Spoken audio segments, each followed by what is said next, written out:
April 2nd, reciprocal tariffs kick in, and whatever they tariff us, other countries, we will tariff them. That's reciprocal, back and forth. Whatever they tax us, we will tax them. He's framed Wednesday, April 2nd as Liberation Day, arguing that tariffs protect U.S. industries and manufacturing from unfair competition, raising money for the federal government while providing leverage in negotiations with other countries. We're going to charge countries for doing business in our country and taking our jobs, taking our wealth, taking a lot of things that they've been taking over the years. They've taken so much out of our country, friend and foe, and frankly, friend has been oftentimes much worse than foe. And you're going to see prices going down, but it's going to go down specifically because they're going to buy what we're doing, incentivizing companies to, and even countries, but companies to come into America and build. And we're already setting records for new plants. His penchant for tariffs and the uncertainty around his economic agenda has roiled markets, with the S&P 500 and the Nasdaq Composite posting their worst quarterly performance since 2022 this week, as the markets struggle to find direction. It's generally seeing a lot of investors, repricing growth, repricing the AI trade, starting to favor more defensive stocks. And again, all of this is, directly tied to concerns about what the tariffs are going to look like, when and if they're going to, come in earlier, or if April 2nd is going to be the so-called Liberation Day.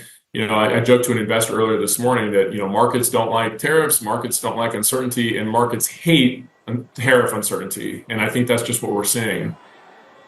President Trump has indicated that all nations would be caught up in his tariffs trawl, but a note from the Office of the U.S. Trade Representative seeking submissions addressing unfair or non-reciprocal practices pointed to particular interest in submissions related to the largest trading economies, such as G20 countries, as well as those countries with the largest trade deficits in goods with the United States. U.S. data points to trade between South Africa and the United States. It's around $20.5 billion in 2024. U.S. exports at $5.5 billion and imports from South Africa at $14.7 billion, accounting for an $8.8 billion deficit, an ominous sign given the current political climate. In a situation marked by its fluidity and lack of clarity, amid a flurry of tariffs already targeting Canada, Mexico and China on steel, aluminium, foreign cars and auto parts. Trump likes drama, and he's going to get a lot of drama on April 2nd, and the financial markets will be watching very, very closely, because where the exceptions come, where the tariffs hit hard, that will affect the values of all kinds of companies and exchange rates and so forth. So it will be a big announcement day. Arguing that April 2nd might be the start of a process that will take some time to crystallize. They'll set in motion a process that will probably take months to sort out with other countries in terms of the exceptions and, lowering or raising the tariffs and so forth. So it will be the start of quite a lot of conversations with governments and companies, both in the U.S. and abroad. Efforts likely to spark a trade war as countries and blocs prepare their own responses. Europe did not start this confrontation.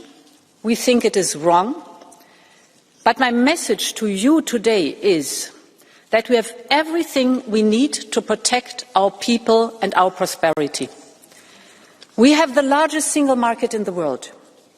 We have the strength to negotiate. We have the power to push back.